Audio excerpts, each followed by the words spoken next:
Welcome. Come into this online space of hope and love, of peace and justice, of wholeness and healing. We welcome the certain and the seeking, the lifers and the newcomers, the beloved and the brokenhearted. All of you can find a home at Troop, where we go love the world from the heart of Pasadena, from the heart of our homes. My name is Reverend Megan Visser, and I serve our congregation in Santa Clarita Valley, and I am so delighted to be here at Troop today while Reverend Tara is away on vacation. And I also have the pleasure of being your community minister in affiliation with Troop. Community ministry is a way that UU congregations stretch out beyond their walls to serve the broader community. Though we're all kind of doing that together right now, aren't we?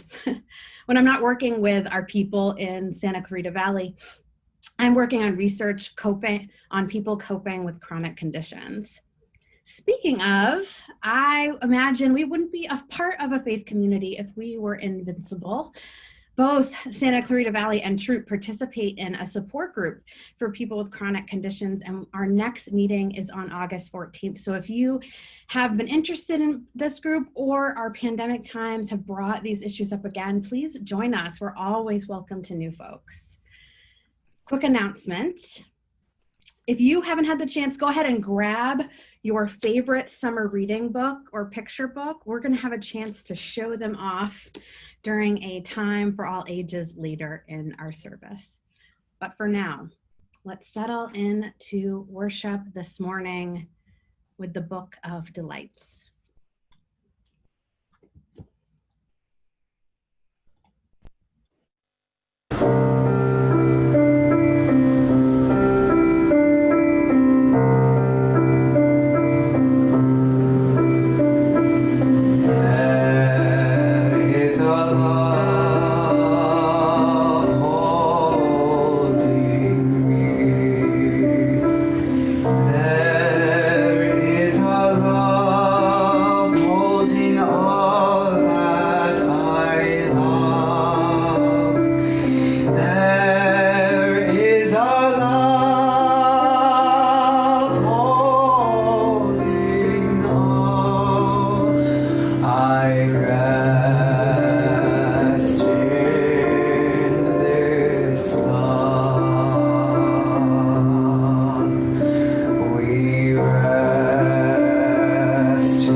Good morning again. Every Sunday, we light a flaming chalice, symbol of Unitarian Universalism.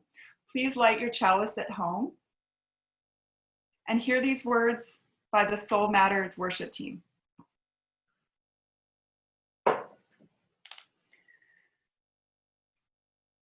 May the light we now kindle and the time we share together anchor us to that inner flame, that sacred center, which helps remind who we were before the world told us who it wanted us to be. May our time together clear the way for those memories that help lead us back home. Please feel free to welcome one another into our space of wholeness and healing. We have a tradition in this congregation of welcoming one another to our service and extending a personal greeting. So please feel free to join me in the chat box to share a morning greeting with one another and welcome one another to Troop.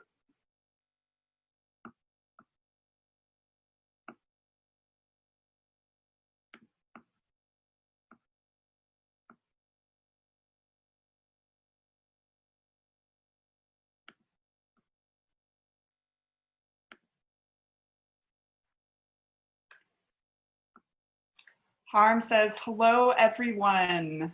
Brandy Prime, trans rights, hail Satan, heart.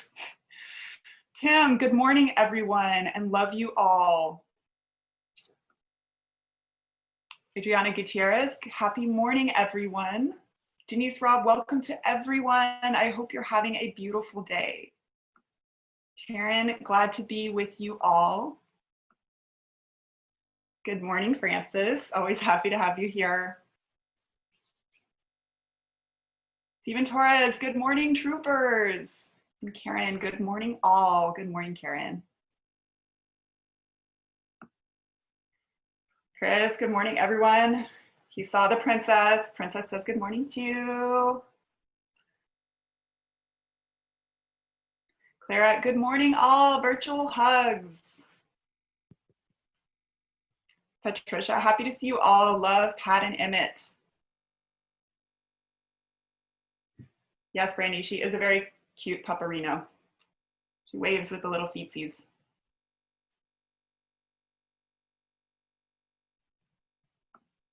Karina, good morning. Two simple words, but so powerful. And Reverend Megan, so blessed to share virtual space with you.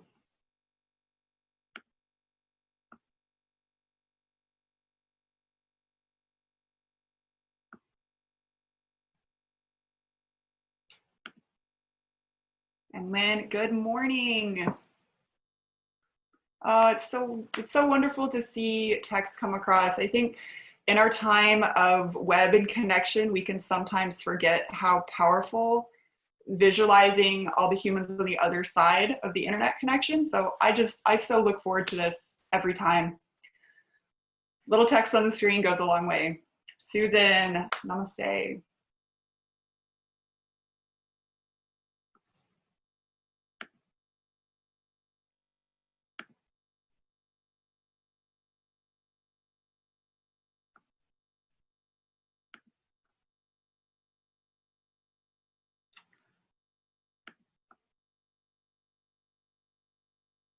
Steve's working, glad to see everyone.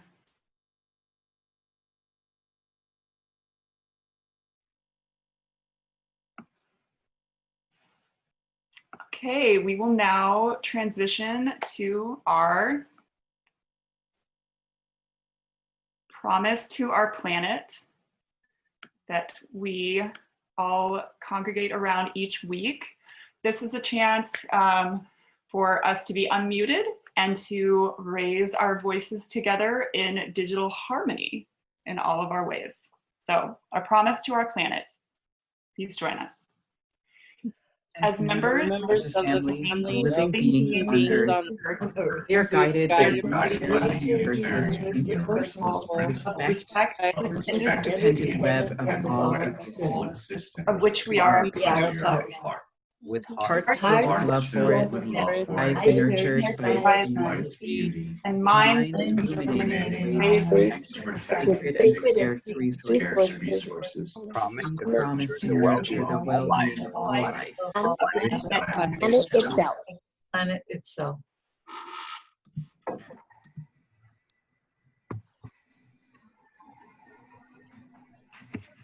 love this way that a promise to our planet can become such a joyful noise. I always love that about your liturgy here at Troop. It is good to be back with you. And I'm so excited to share with you a sacred text, or something that's becoming a sacred text for me this summer, which is the Book of Delights by Ross Gay. Ross Gay is a poet. You may have been familiar with his poetry or some of his work before. Maybe you've even read this book. It did come out in 2019. I'm a little late to the party. But I hope that you have your summer reading book close by that you could, in a few minutes, show that to us on screen, or drop the title and author, maybe even what you love about it, into the chat. But for now, I'd love to introduce you to Ross Gay, or also have him introduce himself to you through the sharing of one story called Tomato on Board. And this made me think of Troop and our learning garden in Pasadena, that beautiful garden. for obvious reasons I won't say. Here we go. Let's hear a little bit from Ross Gay, reading from the Book of Delights. This one's called Tomato on Board. It's number 80. Tomato on Board. What you don't know until you carry a tomato seedling through the airport and onto a plane is that carrying a tomato seedling through the airport and onto a plane will make people smile at you almost like you're carrying a baby. A quiet baby. I did not know this until today, carrying my little tomato about 3 or 4 inches high in its 4-inch plastic starter pot, which my friend Michael gave to me, smirking about how I was going to get it home. Something about this at first felt naughty, not comparing a tomato to a baby, but carrying the tomato onto the plane. And so I slid the thing into my bag while going through security, which made them pull the bag for inspection. When the security guy saw it was a tomato, he smiled and said, "I don't know how to check that. Have a good day." But I quickly realized that one of its stems, which I almost wrote as arms, was broken from the jostling, and it only had 4 of them, so I decided I'd better just carry it out in the open. And the shower of love began. Before boarding the final leg of my flight, one of the workers said, "Nice tomato," which I don't think was a come on. And the flight attendant asked about the tomato at least 5 times, not an exaggeration, every time calling it my tomato. "Where's my tomato? How's my tomato? You didn't lose my tomato, did you?" She even directed me to an open seat in the exit row. "Why don't you guys go sit there and stretch out?" I gathered my things and set the little guy in the window seat so she could look out. When I got my water, I poured some into the little guy's soil. When we got bumpy, I put my hand on the little guy's container, careful not to snap another arm off. And when we landed and the pilot put the brakes on hard, my arm reflexively went across the seat, holding the little guy in place, the way my dad's arm would when he had to brake hard in that car without seatbelts to speak of, and one of my very favorite gestures in the Encyclopedia of Human Gestures.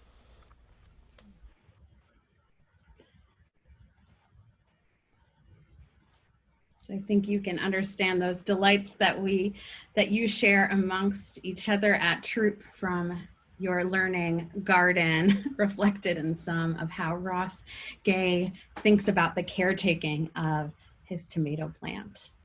And one of those other things that we hold close may be our summer reading books, our favorite picture books that we return to every summer, maybe sitting on a porch or waiting at a bus stop to read again and again and again. So if you have yours with you and you have your camera on, and actually I'd invite everyone, if you are connecting here on Zoom or on, you're seeing us on Facebook Live, that if you could toggle yourself, I guess just on Zoom, to gallery view so you can see everyone. And then if you have your favorite summer reading book or picture book with you, I just want to invite you to share it with us, to show it up there. And if you don't have one with you right now, close to you, or able to show it on screen, and I promise this looks backwards to me, but I'm pretty sure you can see it the right way, and I can see yours the right way. Great. Wonderful. Yeah, okay, so we have the more again, skies holding up. I haven't heard, and human smoke, Jamal is holding up. Let's see. Percy Jackson. Rachel and Dave and family. Wonderful. This land is something land. Let's see. This land is their land. Yes, I've heard of that one. Oh, now I've got a list of reading books to do to read this summer. Thank you. Wonderful. We have H is for Hawk by Helen McDonald. Karina just mentioned. Mrs. Everything by Jennifer Weiner. Fantastic novel. Awesome. Wow, cool. There's so many books here. Patricia Dennis, I'm not sure if I can quite make out the cover, but it is gorgeous. Whispers of Petals. Beautiful. That sounds like a poetry book. I don't know if it is, but it sounds like the title of one to me. And some Mary Oliver Lynn, of course. Station 11. Diana's reading. A book on online teaching. Sometimes our favorite books have to be the ones we need to read, right? I assume it's a great read as well, as someone who loves online teaching, but sometimes we fall in love or need to fall in love with the books that we need to read. The Great Alone by Kristen Hanna. Wow, Karen says. Some awesome recommendations. Yeah, I understand it's really hard to find time to read for pleasure. Sometimes that means that I just keep the books that I have read for pleasure close by or put them on my altar. I have another copy of Book of Delights waiting for a friend, but up there on my altar next to the chalice. Sometimes that's just where the pleasure reading books have to stay for a while. Well, it is so wonderful to gather with you in this way and get to learn a little bit about some of the delights in your life. And I'm hoping that we can join together in a moment of prayer and meditation. And this prayer, these words too are A Delight by Ross Gay. What if we joined our wildernesses together? Sit with that for a moment. That the body, the life, might carry a wilderness, an unexplored territory, and that yours and mine might somewhere, somehow meet, might even join. And in that wilderness is our sorrow. It astonishes me sometimes, no, often, how every person I get to know, everyone, regardless of everything, by which I mean everything, lives with some profound personal sorrow. Is sorrow the true wild? And if it is, and if we join them, your wild to mine, Ross Gay writes, then what's that? For joining too is a kind of annihilation. But what if we joined our sorrows, I'm saying, what if that is joy? And so I invite you to share the names of people in need of healing, people who may be holding some sorrow, some unexplored wilderness, some pain in the chat box. And it is okay if that person is you. And then I also invite you to share in a gesture from your own encyclopedia of gestures, to borrow Ross Gay's term, to share in a gesture, a way to signal with our bodies and our facial expressions, a way of joining our wildernesses, a healing gesture. Maybe a hand on the heart, fingertips at our temples, just arms outstretched. And if there are names that need our healing, let them be shared here. We send our gestures of healing, prayer to Ian Golash, friend of Clara, who had his arm broken by police last night in Seattle. We send our prayers to Brandy. We send our prayers to Dr. Linda Ford, Mary Alvarez, Jean Alper, to Mike, who's been diagnosed with lung cancer.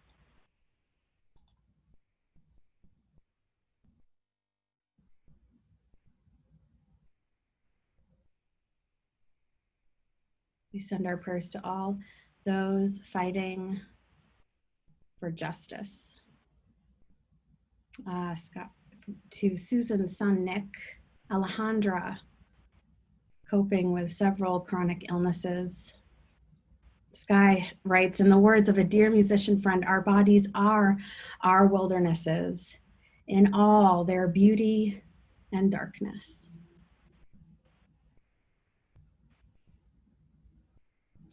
What if we joined our sorrows, I'm saying, what if this is joy? May you allow the many delights surrounding us that include care, nature, laughter, joy. May you let them enter your mind, enter your heart, and merge with your body and spirit. for the delights and the gestures of love already in our lives and those that are waiting for us to welcome them in, for the healing we need. Spirit of life, come in, come in.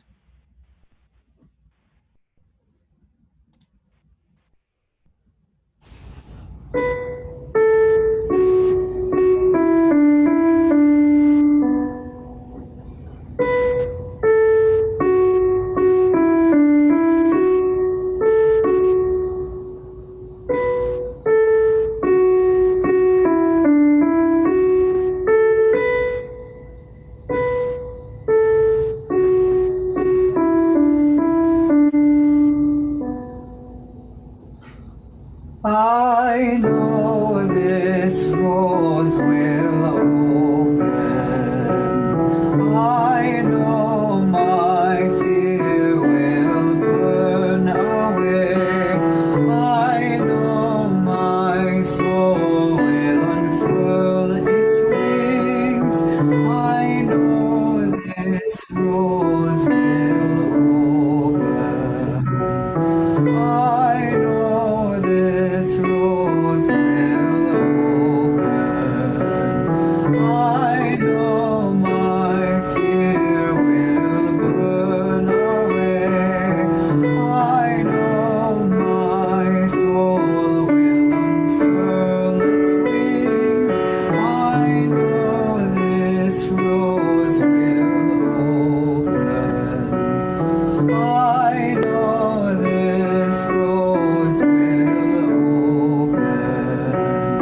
I know my fear will burn away. I know my soul will unfurl its wings. I know this rose will open. I know this rose will open. I know my fear will burn away. I know my soul will unfurl its wings. I know this rose will open.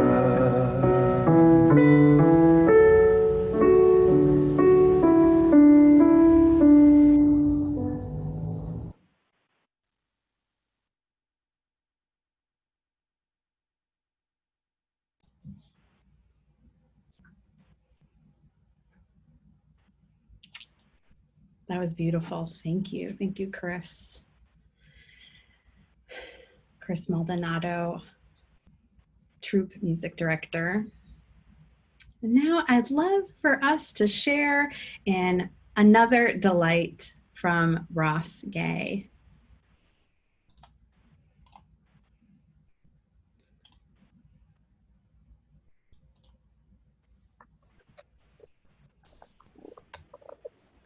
This one's called The High Five from Strangers, etc. Today I was wandering the square of the small Indiana town where I gave a poetry reading at the local college. There's these long parentheticals in this book too. A feature of the small town Midwest, you can relate to this. A feature of the small town Midwest, a city hallish building in the center, always with some sad statue trumpeting one war or another. This one had a guy in one of those not very protective looking hats they called a helmet during World War I. He's carrying, naturally, a gun. Jenna Osman's book, Public Figures, alerted me to the ubiquity of the gun, the weapon, in the hands of our statues. A delight I wish to now imagine and even impose, given that beneficent dictatorship, of one's own life anyway, is a delight. All new statues must have in their hands flowers, or shovels, or babies, or seedlings, or chinchillas. We could go on like this for a while. But never again, never ever, guns. I decree it, and I also decree the removal of the already extant guns. Let the emptiness our war heroes carry be the metaphor for a while. As I was finishing circling the square, I passed a storefront garage with huge Make America Great Again signs. It was a foreign auto repair shop, and inside were mostly Toyotas and Hondas. I settled into the coffee shop where it seemed every other black person in this town was also hiding, every one of us offering each other some discreet version of the greeting. Took my notebooks out, and I was reading over these delights, transcribing them into my computer.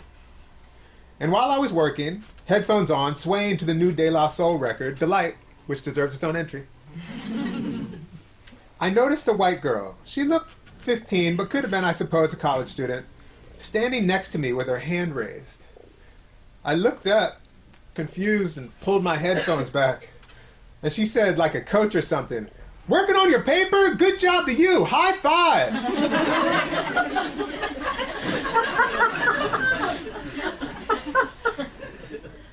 And you better believe I high-fived that child in her pre-ripped Def Leppard shirt and her itty-bitty Doc Martens. For I delight in unequivocally pleasant public physical interactions with strangers. What constitutes pleasant, it's no secret, is informed by my largish, male, and cisgender body. A body that is also largish, male, cisgender, and not white. In other words, the pleasant, the delightful are not universal. We should all understand this by now. A few months ago, walking down the street in Umbertide in Italy, a trash truck pulled up beside me and the guy in the passenger seat yelled something I didn't understand. I said, "Como?" The Spanish word for come again, which is a ridiculous thing to say because even if he had come again, I would not have understood him. He knew this, and hopping out of the truck to dump in a couple cans, he flexed his muscles, pointed at me, and smacked my biceps hard. Twice. I loved him. Or when a waitress puts her hand on my shoulder, forget it if she calls me honey. Baby, even better. Or if someone scooting by puts their hand on my back. The handshake, the hug, I love them both. Once I was getting on a plane and shuffling down the aisle, I saw, sitting at the front of coach, reading a magazine, my great Uncle Earl. I got down on my knees and put my hand on his forearm and said, "Uncle Earl, it's me, Ross." He looked at me kind of quizzically, as did the woman traveling with him who did not look one bit like my Aunt Sylvia. Which made me look back at my not Uncle Earl, who looked maybe like my Uncle Earl's second cousin 20 years ago. And though it was benign and no one was hurt, it was a little weird. And they looked confused. All the same, given his Uncle Earl died about 6 months later, I'm delighted I got to see him and touch him gently, lovingly, about 1,000 miles away.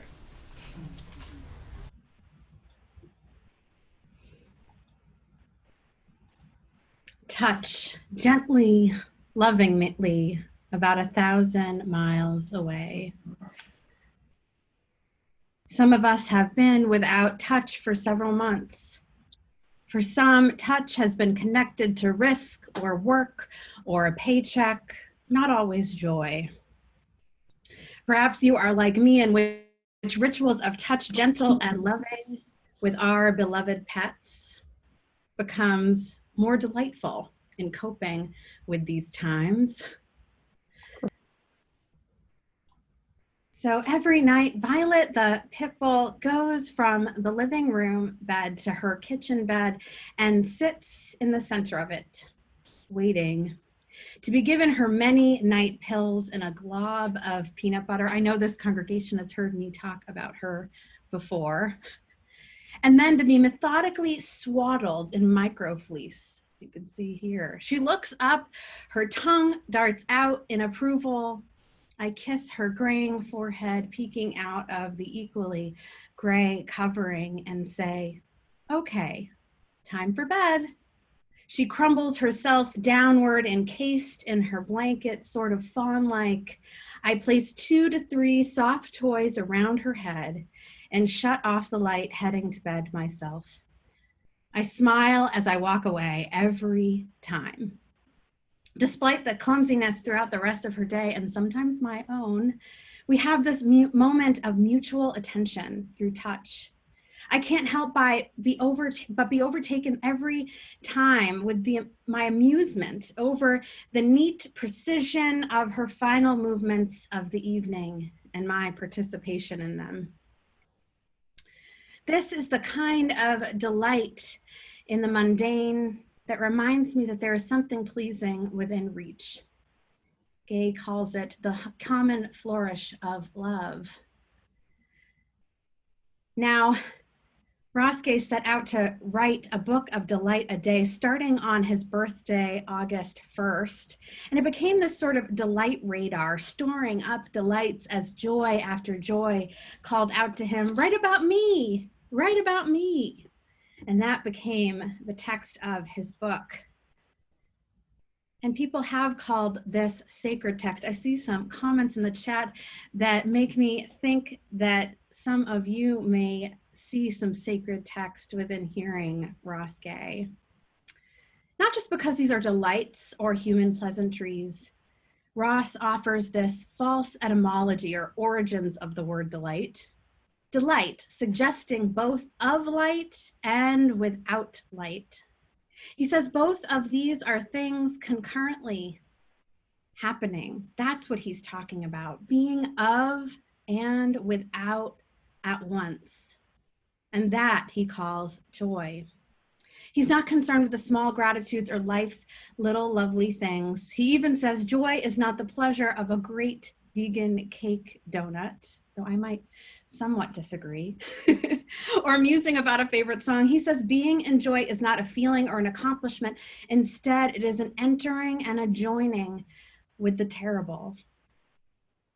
My delight, for instance, in wrapping little Violet in her blanket is combined with the sorrow that she is old, that we will not always touch in this way, that our next family dog might not be the temperament to enjoy swaddling.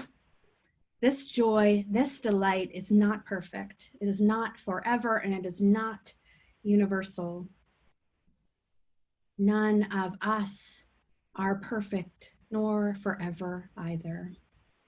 Daily gratitude journals, and even my own practice of a mid-week reflection email that I share with about 82 people is not the magnet for the special little things in life that it was once a year ago. I don't mean to admonish your spiritual practice, and if this kind of gratitude practice is getting you through, please do what gets you through. But for me, the melancholy of these days, the oddest combination of monotony and unpredictability just doesn't drum up the same type of sensibility. But perhaps, as Ross Gay's exercise over the course of a year proves, it's about the discipline, the activity of persistently looking, observing life closely in order to keep ourselves and one another alive.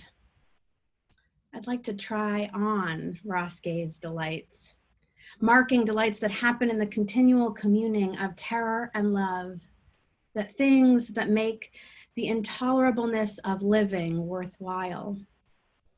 The Book of Delights does not shy away from the tensions of our social predicaments. In fact, in an interview we learned on NPR, I learned that Ross Gay was writing these essays during the 2016 presidential election and all that the turmoil of that year, writing in the midst of these dominating events, but writing about pawpaws in the garden and high fives and tomato plants on planes. He says you can see that pull to sort of get completely floored by life. And he is trying hard to keep the light. That is his discipline. Maybe this is the discipline with which we gather to worship on Zoom. We gather to try to keep the light against all odds, together, and however far apart, even 1,000 miles, while also being in the midst of state violence, increases in state violence, the failures of capitalism and anxiety and illness and sorrow. Joy and terror sit side by side. When I think about the uprising against police violence and racism that we're a part of now in the midst of a pandemic, is that joy?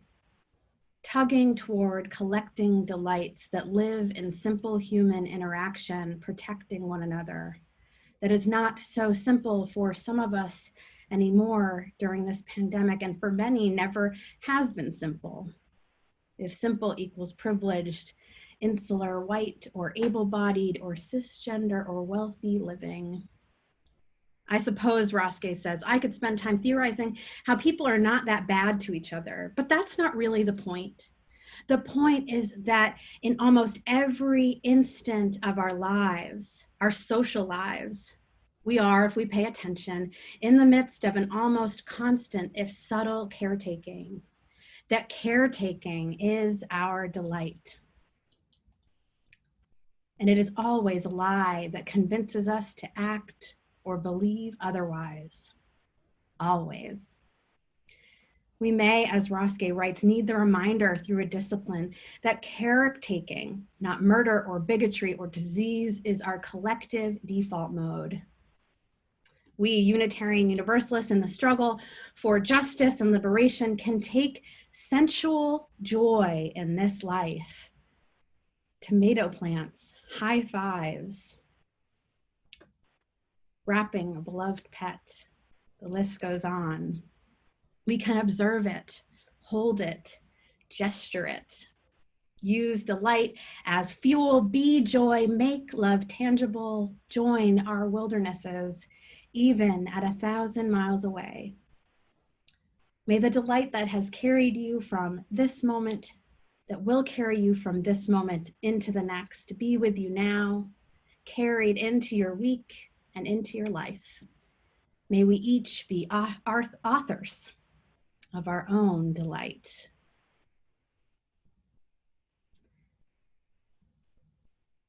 Delights are crucial to our living, to our communities, springing from Troop to the heart, from the heart and to the heart of Pasadena and beyond. And Troop Church's ministries and community are truly sustained through the money and gifts and contributions of our community, including those received each Sunday. So we dedicate a brief time to receive your meaningful contributions to the health and flourishing of this congregation. A slide is shown on the screen now with ways to share your offering this morning.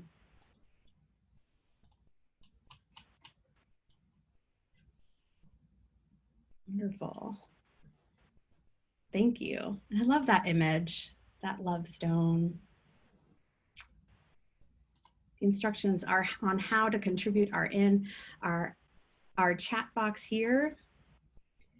And as a sign of our gratitude for your offering today, please join me in reciting the unison response shown on your screen.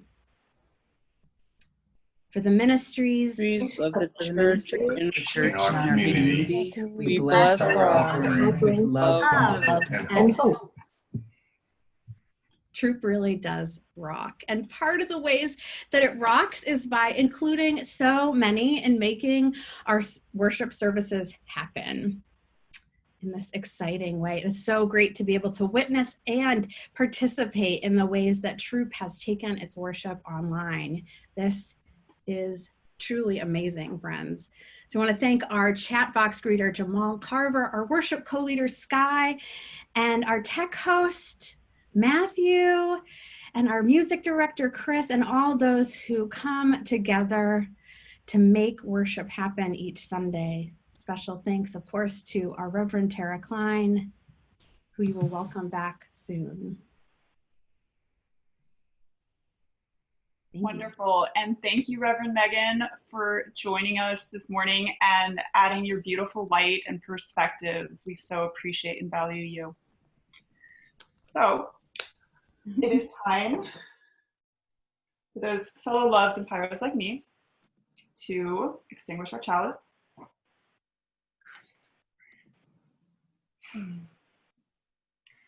We have ways throughout the week for you to continue your connections that we've nurtured and sparked here today. Please check the links in the chat box for more information. And our benediction words. May love and wisdom be in your mind. May love and courage be in your heart. May love and strength be in your hands. May Spirit live in you and work through you today and all your days. We extinguish our flame and carry the light with us into the world. And blessed be, take care of one another.